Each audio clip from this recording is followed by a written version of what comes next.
Well, thank you so much for joining me on another episode of today's One Hot Topic. And it is June 10, 2025, and it is 12:23 in the morning here in Phoenix.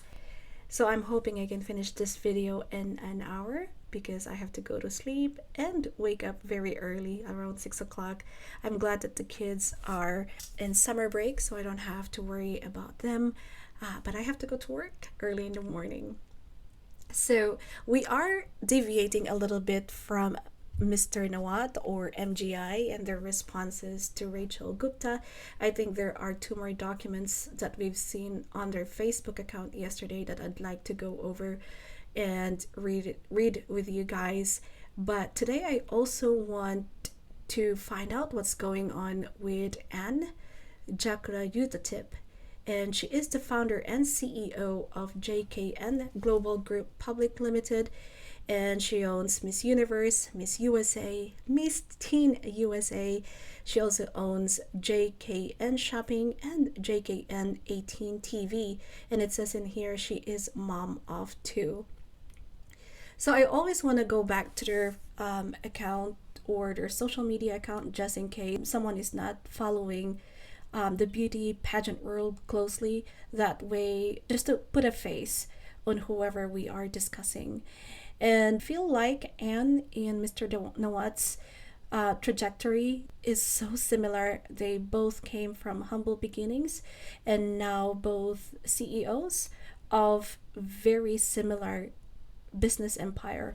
So Mr. Nawat also owns all this beauty empire, right? Just like his Anne in here, and he also has his kind of like quote unquote TV channel, and just like Anne, Mr. Nawat also owns Miss MGI or Miss Grand International, and also now he is a vice president for Miss Universe. So that was the reason why we are looking into Anne. Of course, she is powerful, she is also polarizing, and she is very impossible to ignore. But just like in anything else, like Mr. Nawat, her rise hasn't come without controversy. Same thing with Mr. Nawat, coming from small TV, right, to corporate shakeups, to pageant drama, very, very similar. And that's the reason why I'm so fascinated with how they get here. And so, unfortunately, for Miss Anne, we are, of course, again seeing her rise from her humble beginnings, like we said, to hopefully not the fall. I know that she is in the process of restructuring. We always hope for the best for other people, and hopefully, she is able to fix her finances. So, going back to her early beginnings, she was born February 17, 1979, in Bangkok, Thailand. She was born to a Chinese Thai family. Her mom, we've seen some pictures of mom. Mom's name is Ampai Jakrajutatip, and the dad's name is Ashira Sutisataporn. So her mom and dad used to run a local video rental store in Thailand. So Anne is the eldest of three siblings. I believe in her Instagram, I think I've seen a picture of her sister. I could be mistaken, but I know at some point in time, because I actually followed her on my personal Instagram. I followed her since 2018. I believe that was when Catriona Gray won Miss Universe. We broke up with one of the Bonded brothers, who is also a friend of Anne. And I think that's the reason why I started following her, because she started getting into the picture as well. Okay, she began expressing her gender identity from a very young age of, believe it or not, 5. And I have a 7-year-old son. So just imagine a 5-year-old coming to you as a mom, right? And she's saying that she felt trapped in a wrong body. What would you feel? I wouldn't know what I feel. And of course, we are all trying to be accepting, right? But I feel like that early of an age, I just could not imagine it. But it does happen. It does happen. So she attended Assumption College in Bangkok, which I don't know why she attended this college in the first place, because this is an all male school, apparently a prestigious school in Bangkok, and she faced severe bullying and was sexually harassed by one of the teachers due to her gender identity. Okay, so she was traumatized and she actually ended up dropping out. But the good thing is that at the age of 18, Anne actually moved from Bangkok to Sydney, Australia. I'm glad she was given that opportunity. Okay, she studied at this Bond University. She studied international relations while she was working at a gas station. This move was not just geographical for Anne, and I remember this because I read somewhere that her mom again was not very accepting. She was crying, she was really upset when she found out that she was transitioning. I'm not sure if that was the reason why that relationship, that she had a fallout with her dad, but years after, I think they were able to rebuild that relationship. So after earning her bachelor's degree in Sydney, she returned to Bangkok and she started helping in managing the family's video rental business or distribution business. So while she was operating the family store, that's when she started pursuing TV distribution. Because remember again, that family store is also a distribution business. Okay? So she worked with BBC on this documentary, Walking with Dinosaurs. And that one actually sold over 1 million copies in Thailand. This success actually started her to license content from South Korea, from India, Japan, and other Western markets. And so that also earned her the media title of Queen of Indian Content. And this gateway content trade laid the foundations for her monumental launch of JKN Global Group. And that's the parent of Thailand's influential channel JKN 18. That's a TV channel that was back in 2013. So we can see on a timeline how she climbed the corporate ladder from 2005 to 2014. Going back in 2005, she became the director of JKN Landmark Corporation. In 2009, she became the director of Andrew Building Corporation. Okay, going forward to 2011, she became the director again of JKN Living Network Corporation. And in 2013, she launched JKN Global Media, and that was actually when she met her British boyfriend. So 2014, she had a personal fallout at home, so she left and she took charge of nearly a dozen JKN affiliated companies. Okay, the following years after 2014 are aggressive expansion. This is not just showing Anne's business ambitions, but also that need to reclaim autonomy and identity through her work. So in 2014 to 2016, I think that she underwent reconstructive surgeries, about 10, and it wasn't just physical. She said it was a long, painful affirmation of her true self. So in 2016, she took leadership further, and this is by getting certified in corporate governance from Thai Institute of Directors and completing real estate development training at the Chulalongkorn University. So I will have to say that her credibility wasn't just, self-made. It was really certified. So good for her. I love going to school. I do have my master's in nursing and I'm still going back to nursing school for most postmasters. But of course, the school is very expensive. So in 2018, she founded LIFT Foundation, and it stands for Life Inspired for Transsexual Foundation. So that's LIFT. And this is to support the dignity and rights of trans people. And this is just a powerful pivot. So, from, of course, surviving oppression to becoming a voice for others. So, I love that advocacy. In 2019, she was the Asian Media Woman of the Year, first Thai, first trans woman to actually ever win this award at the Content Asia Summit in Singapore. So at that same year, she had her son Andrew via surrogacy in the US, symbolizing both her personal and professional peaks. And I still remember the kids' faces. They are actively posted on Instagram, but we try to stay away from showing kids' faces on this channel. I really don't want to be showing some minors' faces. In 2020, she was ranked the third richest trans person globally for Forbes with a net worth of $210 million. Also in the same year, 2020, that was when she welcomed her daughter, Angelica. So just a year after Andrew. So her ties to media figures like Bonded brothers Clint and Kirk also highlighted her influence across entertainment circles. And there was a time, I believe in 2018, just after the breakup of, is it Kirk or is it Clint?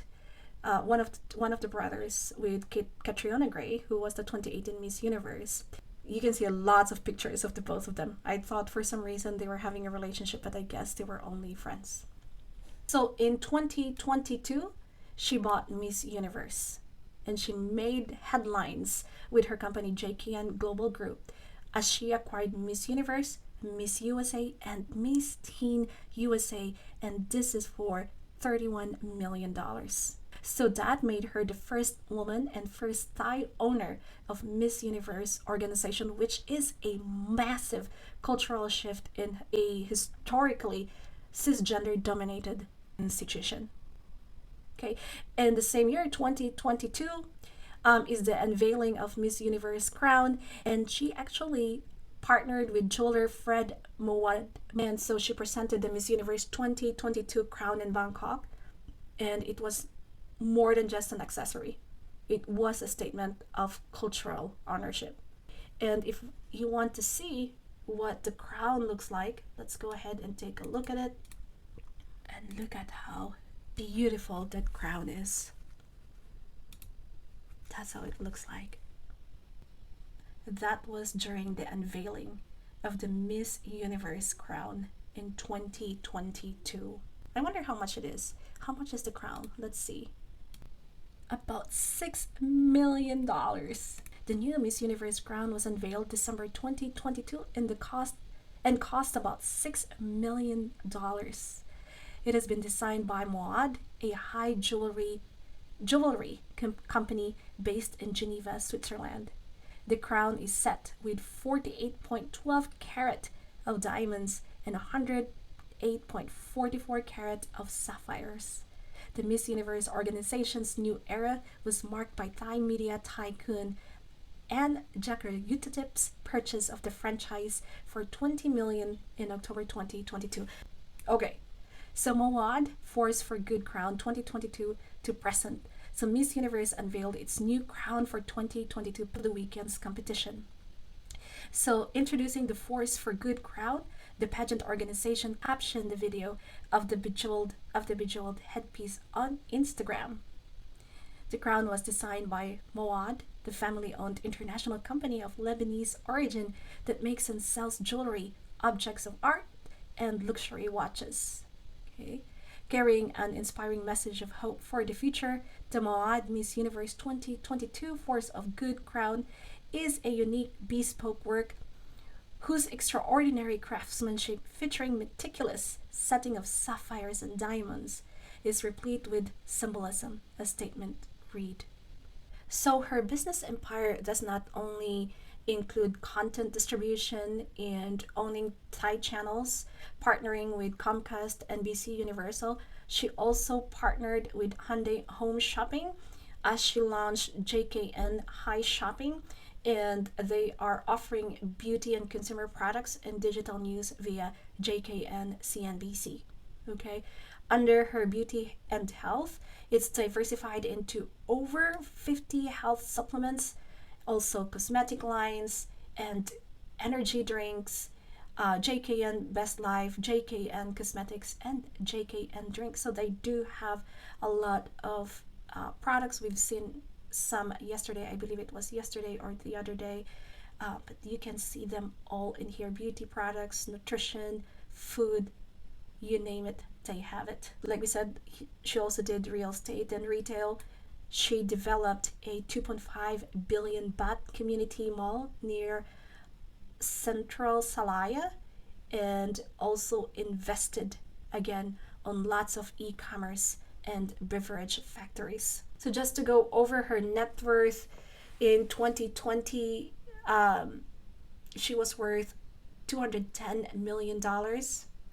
What really happened to the business empire of Anne and how it started? Okay, JKN's financial struggle started when she was aggressively doing some expansion, and it was highlighted by the Miss Universe acquisition.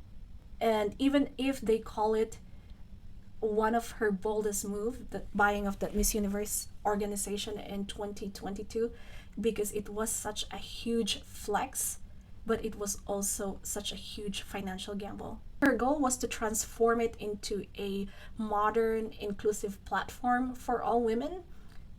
This is regardless of gender, identity, marital status, or motherhood. But Anne was also betting on the prestige, the visibility, and also the media synergy that comes with the purchase. The problem is that JKN financed this purchase with debt, and that's not good. It's not with extra cash. And this wasn't the only acquisition, because she already bought News 18 CNBC Thailand rights and launched multiple digital ventures. So the business model became expansion at all costs. It was very, very aggressive. Instead of organic growth, they went all in with their borrowed money. Between 2023 and into 2024, JKN faced massive financial challenges. And the company was actually suspended from stock trading temporarily, and the concerns grew over debt restructuring. Some critics question whether the organization or the company could even continue to sustain the Miss World brand. So another key event that happened back in 2023 that added to Miss Anne's problems and concerns, financial concerns, was her missed bond payments. So in September 1, 2023, JKN misses a bond payment worth 443 million baht, and that is around $12 million. And that is actually one misstep that triggered panic. This is not just in the world of finance. Investors saw this and dumped JKN stock. So the shares plummeted to 30% in one day. It's what they call a liquidity crisis in real time. The real issue wasn't just a missed payment. It was what it presented. It presented a company stretched too thin, and bond defaults don't happen in healthy companies. This was the financial equivalent of waving a red flag. So that despite her confidence in JKN's future, when she filed for debt restructuring through Thailand's bankruptcy court in 2023, skeptics really saw it as a red flag, even after she assured the public it was a strategic move to protect shareholders. This is where it really gets personal for Anne. So after the crash, she had to sell nearly 100 million of her own shares to avoid breaching margin calls. So of course, just like in any companies, they try to frame it as a strategy, but come on, really, it was a damage control.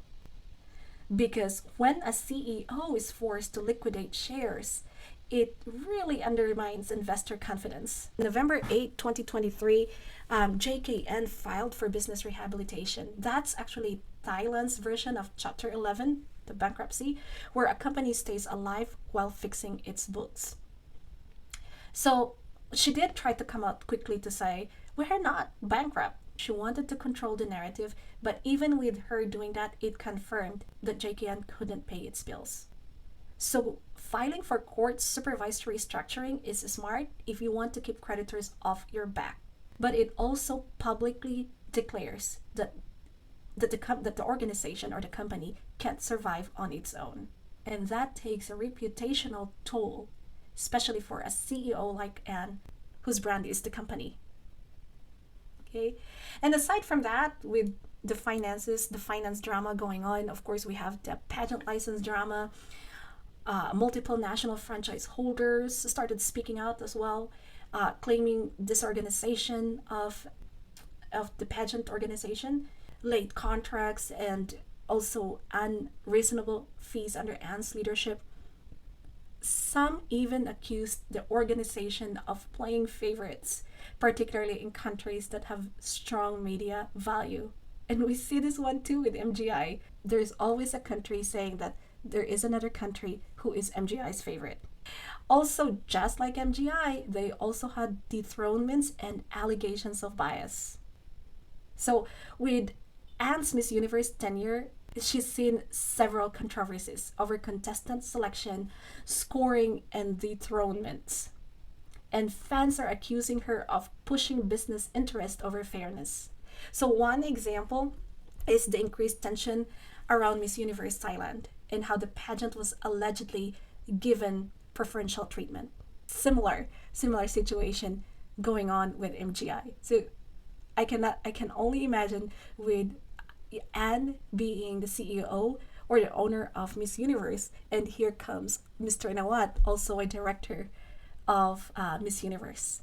So Anne, just like Mr. Nawat, is very active in Instagram. And I have not seen it, but apparently Anne is very active on Instagram, and she often responds directly to critics, sometimes very harshly. Okay, just like Mr. Nawat. And she's been accused of unprofessional conduct and clapping back at fans, contestants, and even former employees. Who does that remind you of?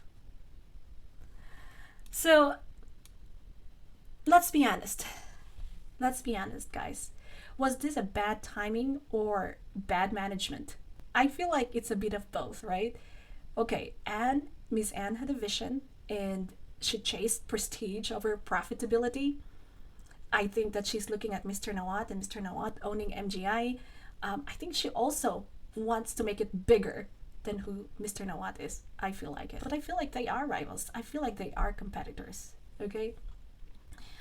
Miss Universe brand is iconic, but truly it's not a guarantee money maker, especially in the streaming age. Because if we are looking into Mr. Nawat, I think that we said yesterday or the other day that the pageantry is actually gets the least revenue on the pageantry. I feel like he is just using pageantry as the face of his products. That is just my personal opinion. But there is a lesson here for founders for sure. That vision is nothing without the cash flow. We know that. It's not just for founders, it's also for regular people. Anne's acquisition of Miss Universe in 2022 was intended to be her quote unquote crown jewel. Okay, both of course literally and symbolically, but in many ways it also marked the beginning of a very public unraveling of her empire. If you've heard the moonshot, it comes from the Apollo 11 mission when the US sent astronauts to the moon in 1969.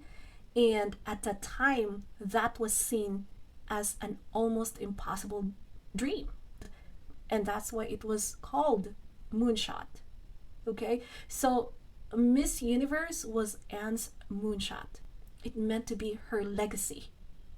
But again, it just exposed her empire's cracks and even made her more vulnerable to public and financial scrutiny than ever before. And before we end this episode, I have some news articles in here. I want to go over it really quickly.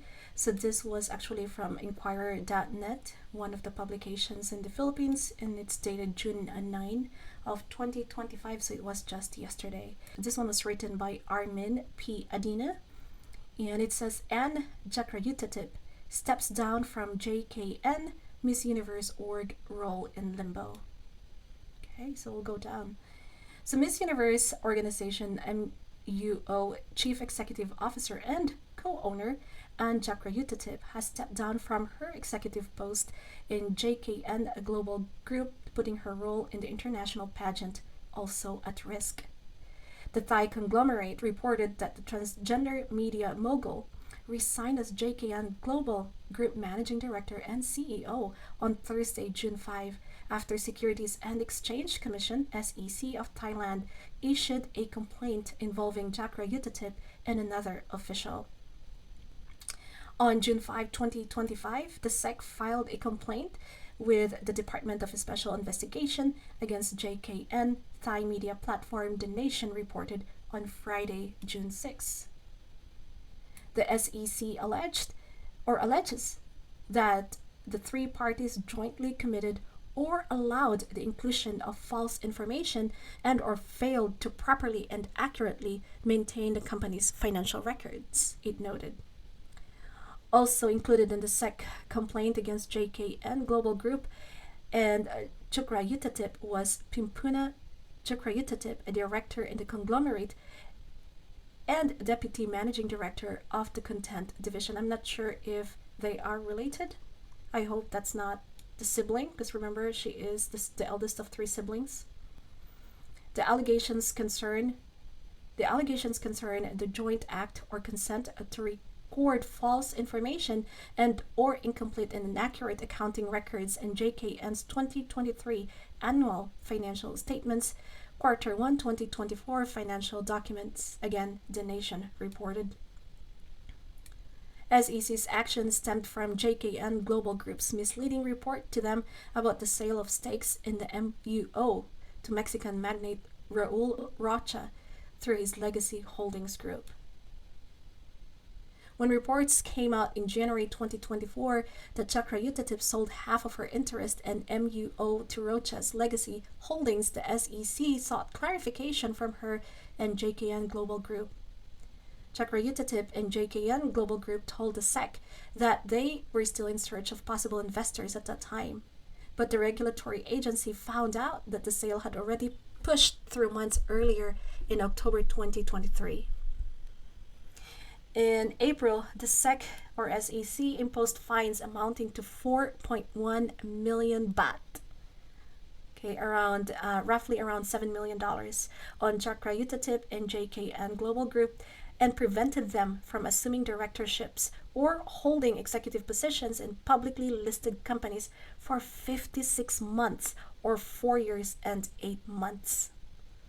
JKN Global Group said they would appeal the SEC's decision when the news of regulatory bodies' imposition of punishment through fines and a ban on holding positions came out.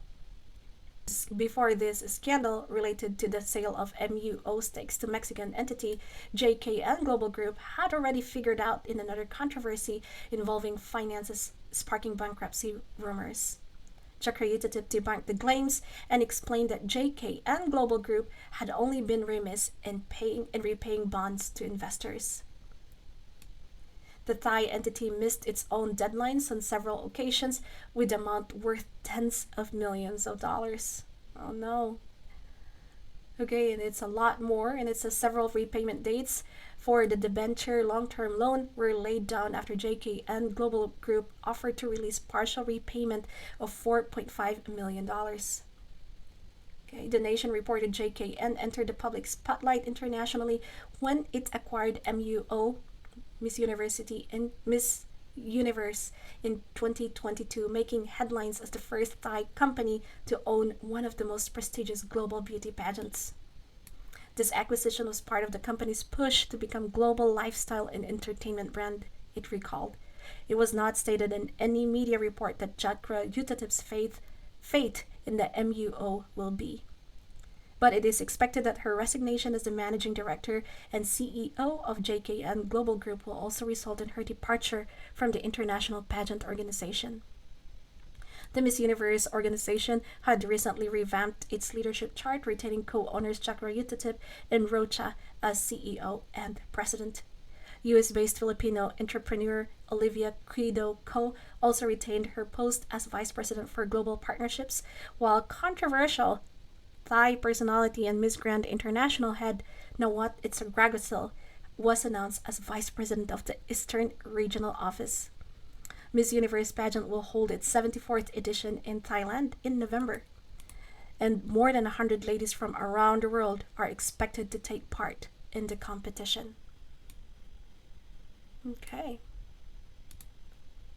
And it's the same thing with MSN. It says in here, Anne reportedly resigns from JKN amid allegations of falsifying financial records. And this was written by Melanie Yuson 3 days ago, and we will not read it. I think it's the same information as the other one from Inquirer. Okay, more news, and this is from Philstar, another publication in the Philippines. And same news, and Jakrajutatip reportedly resigns from JKN amid allegations of falsifying financial records. Okay, falsification of records is not a good part of your history. Here in the United States, if I would see falsification of documentation in one of my staff, or if I'm doing background check, I would not even hire the person. It's what it is. Okay, so other than that, do you guys think it was worth it? Anyways, thank you so much, guys, for joining me in today's episode, late night episode of One Hot Topic, and hopefully we can come up with another video tomorrow. Please do not forget to like, subscribe, and share the video, as it helps with the algorithm. And we'll see you again next time. Thank you so much.